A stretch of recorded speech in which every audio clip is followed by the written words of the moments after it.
Now, what you are wondering, how does this latest increase in oil production affect us at the pump and the stock market as a whole? CBS News correspondent Priya David is at the New York Stock Exchange this morning. Good morning, Priya. Maggie, good morning.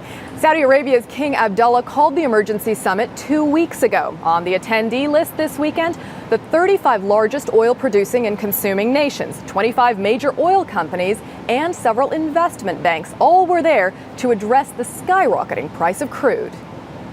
Saudi Arabia, the world's largest exporter of oil, held the emergency meeting sensing a growing backlash against oil-producing nations and fears that backlash might cause a more serious look at alternative sources of fuel. But their announced increase in production provides little hope of relief to working mothers like Anne-Marie Squareneck, who are coping with soaring energy and food prices. They're making so much money off of us. Why would they change anything? The only way it would change is if we didn't buy from them anymore.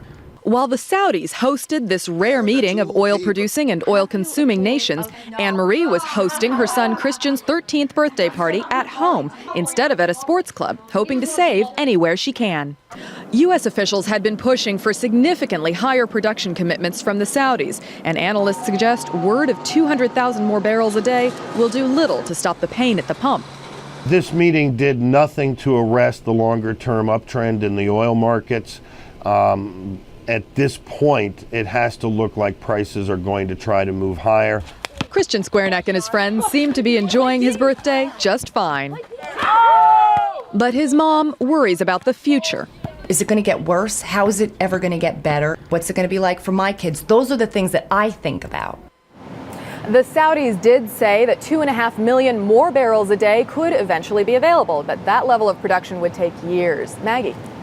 Priya, this has become such a hot-button issue on the campaign trail. Last week and over the weekend, I heard McCain and Obama talk about this nonstop. What's the latest that they're saying about this?